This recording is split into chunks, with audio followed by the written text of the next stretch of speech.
tienes una anécdota que me impactó muchísimo, de que siendo chavales salen a jugar fútbol y uno de tus compañeros sufre algún accidente y que esto marca tu vida. ¿Puedes hablarnos de esto? Sí, bueno, nosotros, yo he vivido siempre a 100 metros de un campo de fútbol, el campo del Tercio Terol, y siempre íbamos a jugar ahí. ¿Qué pasa? Que éramos muy pequeños, teníamos 11, 12 años, y siempre nos daban como una colleja dirigida y nos mandaban al Parque San Isidro. Entonces allí poníamos los jerseys como porterías y jugábamos al fútbol.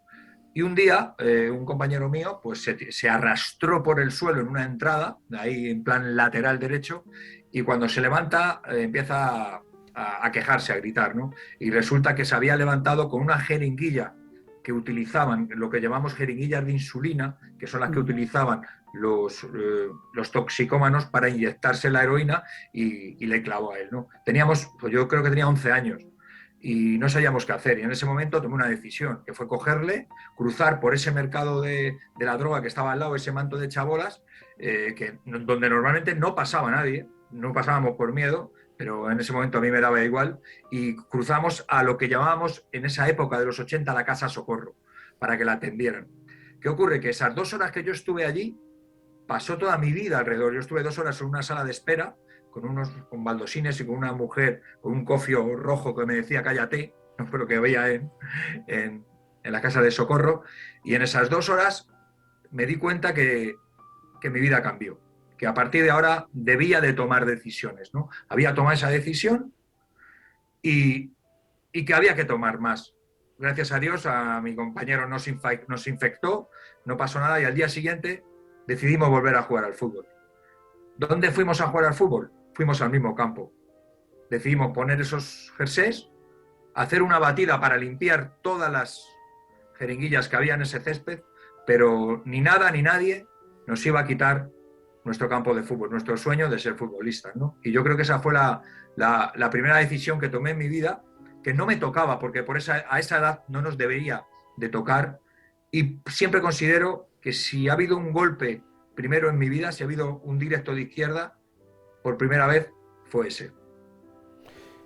Jero, pero muchas veces bien lo dices, no nos toca, pero si no hacemos algo, la verdad es que la corriente nos lleva y nos involucramos en eso y nuestra vida se transforma para mal. Y tú eso lo pudiste poner un freno y encontraste una salida, es decir, no te dejaste llevar por la corriente que se vivía en ese barrio. Mira, Carlos, yo siempre digo una cosa, nosotros a lo largo de la vida nos vamos a llevar muchos golpes, muchos, porque la vida es adversidad, no nos podemos engañar. Pero nosotros no somos ese el golpe, nosotros no somos el golpe, somos lo que hacemos después. Tú puedes recibir un golpe y te pueden, siguiendo con el argot pugilístico, te pueden sentar en el piso, tumbarte en la lona.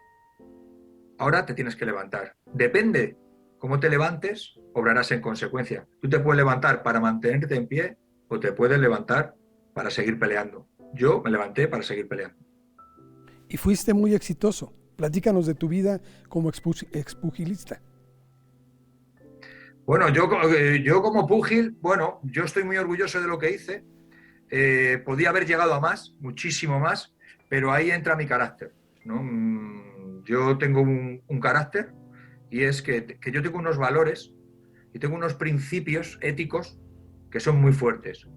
Y entonces yo esos, aunque los puedo ir transformando en el tiempo, nunca los voy a doblegar. Yo lo que tengo lo tengo porque lo he ganado. No he tenido que dorar la espalda a nadie. Y en boxeo llegó un momento que yo tuve que abandonar a unos managers porque debería hacer unas determinadas cosas de las cuales yo no estaba de acuerdo. Y entonces luego yo emprendí mi camino como peleador, como boxeador, yo solo con amigos. Entonces, bueno, llegué a hacer el título de Europa, fui campeón de España, no me quejo, pero creo que por mi calidad técnica, y abrazo la humildad, por Dios, nunca me puedo comparar con los grandes pugilísticas, por Dios, que tenéis en vuestro país, que son maravillosos y de los que disfruto cada noche cuando los veo, pero yo creo que podía haber llegado muchísimo más lejos si hubiera dorado la espalda a alguien, pero no son mis principios. Es decir, había corrupción o existe corrupción a la cual tú no le quisiste entrar. Bueno, no corrupción, yo tampoco, porque como había tan poco dinero, estamos hablando de unos tiempos en los cuales el boxeo en España estaba completamente opacado.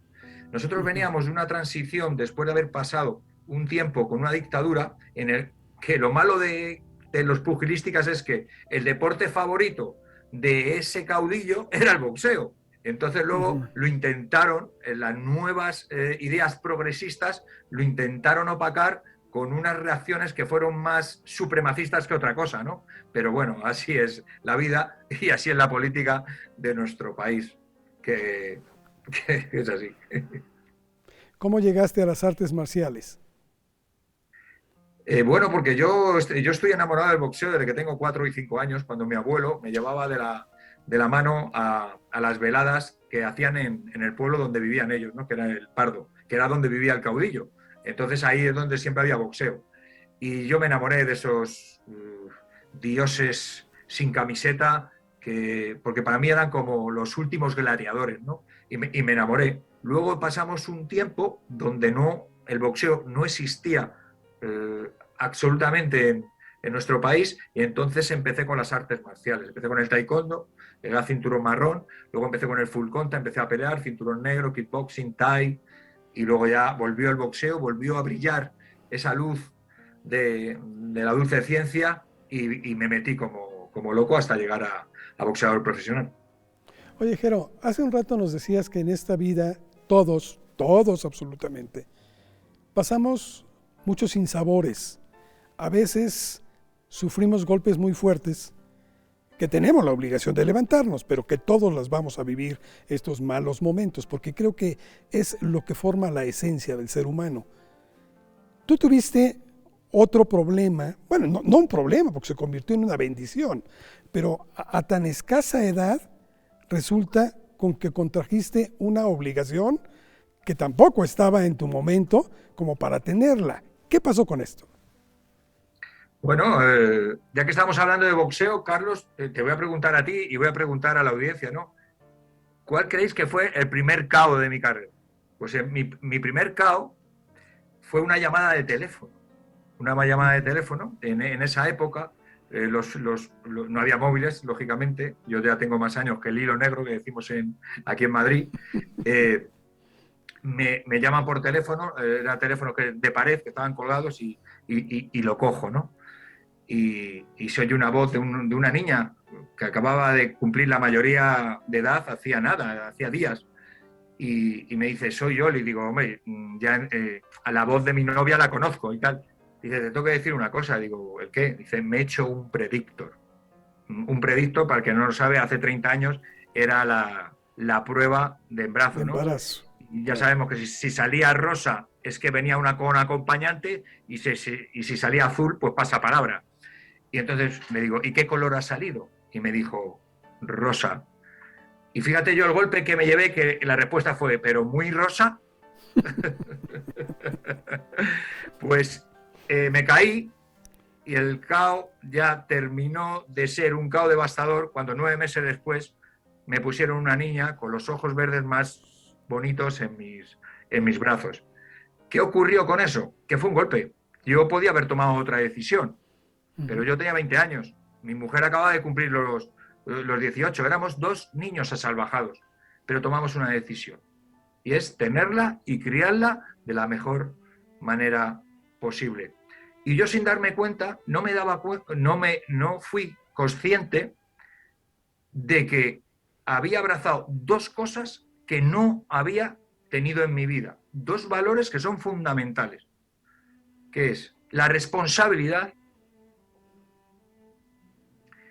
y la motivación. Porque la motivación no es hacer las cosas cuando se está bien. La verdadera motivación es hacer las cosas cuando no se está motivado, cuando es una obligación hacerlo. Y a mí siempre lo tengo presente. Si mi hija no hubiera nacido y no me hubiera enseñado lo que es la verdadera responsabilidad y la verdadera motivación, yo jamás en la vida hubiera podido ser boxeador profesional. Te ayudó no solo a ser boxeador, sino también a superarte como ser humano. Por supuesto, por supuesto. Eso fue por eso que depende de la decisión que tomes después de los golpes, serás de una manera o serás de otra, son decisiones. Jero, tú, obviamente, como todo ser humano, con la edad merman nuestras facultades físicas. Ya no es tiempo de estar haciendo lo que en otro hacemos, pero podemos proyectarlo a un futuro y podemos seguirnos desarrollando y conseguir muchas cosas. Cuando tú ya no tenías la misma capacidad física, digamos, decidiste convertirte entonces en un entrenador. Pero lo que me llama la atención mucho es de que tú esa misma vocación la llevaste hacia tu barrio, hacia tratar de ayudar a esos niños que seguramente seguían jugando en esos campos y que seguían teniendo esos problemas con las drogas, de verlas a diario, y que tú buscaste encaminar su camino. ¿Cómo fue esto?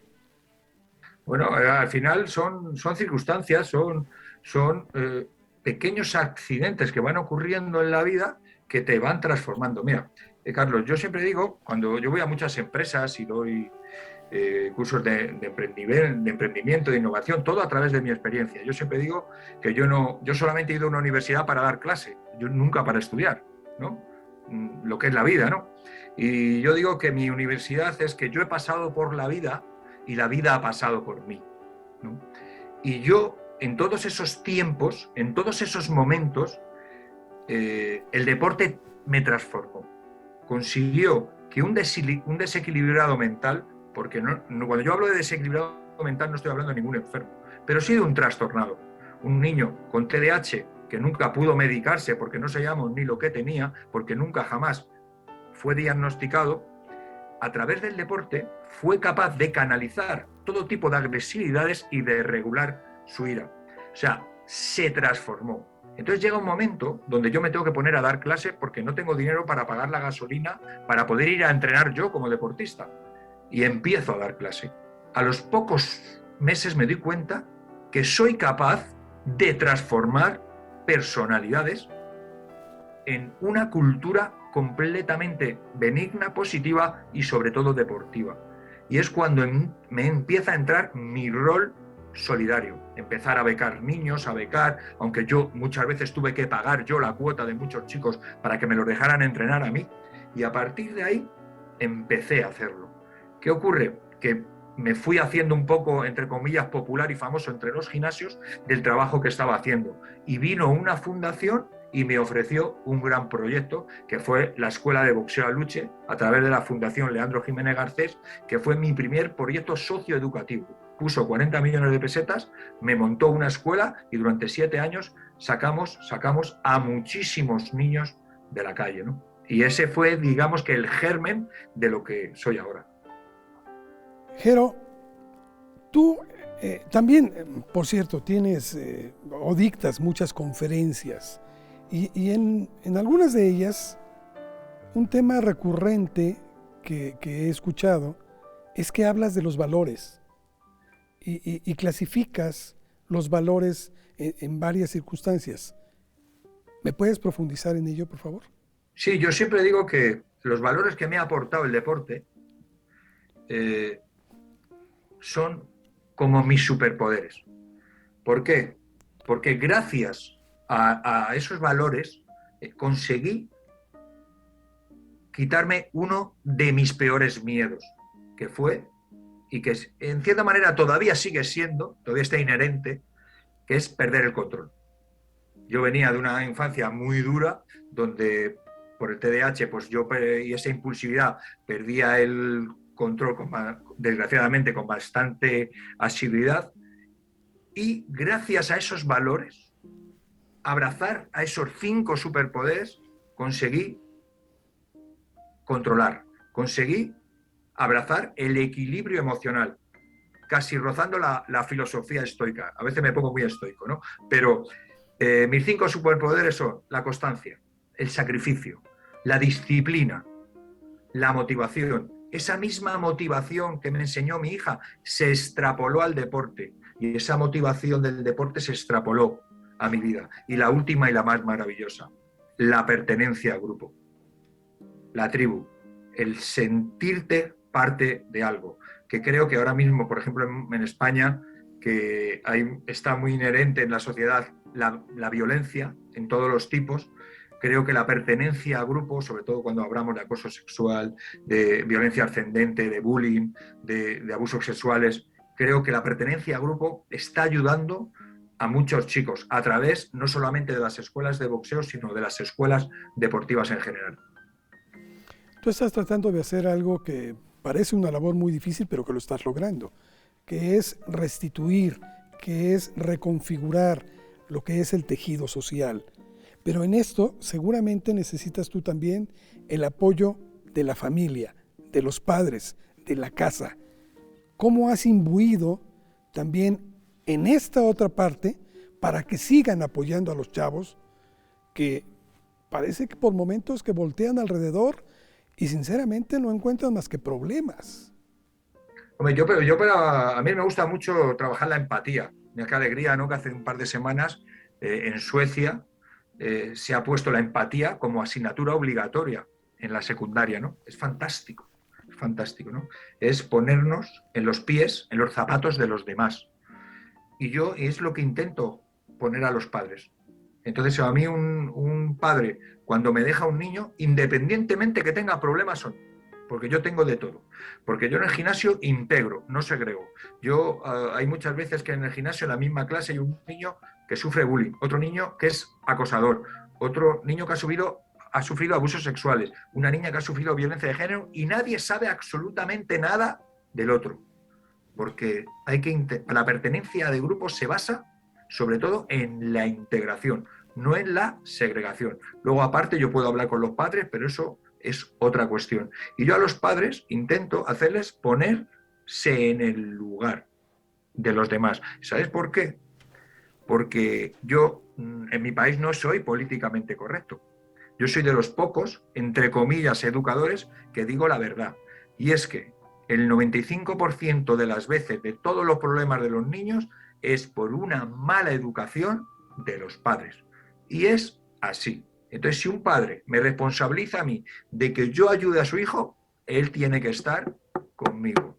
Y si no, aquí no se puede trabajar solamente en una dirección. Porque hay una cosa que desde la casa, desde el hogar, es importantísima, que es la educación.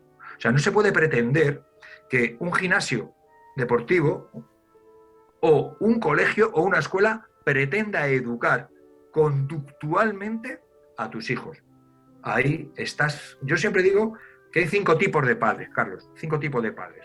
O sea, está el padre que educa, se preocupa, se forma para seguir educando, es resiliente a la hora de educar a sus hijos, se va formando en continuación.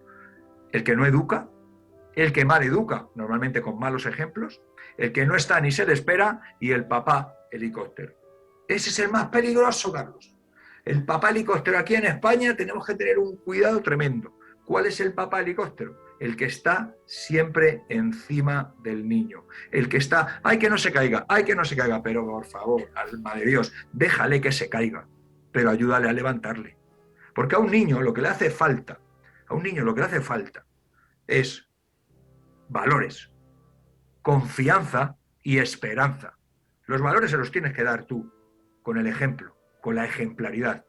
La confianza no es que confíes en él, no, es que tengas suficientemente confianza, no en que consiga algo, sino en su forma de hacerlo, en su actitud, en su generosidad en el esfuerzo. Es lo que muchas veces nos equivocamos los padres. No, mi hijo va a conseguir hacerlo, tú vas a hacerlo. No, no, dile que lo intente, y confía en que lo va a intentar. Y por último, la esperanza. Un niño sin objetivos es un niño con una autoestima muy, muy baja. Y en esta vida, independientemente en lo que sea, hay que tener fe. Pero sobre todo, la juventud.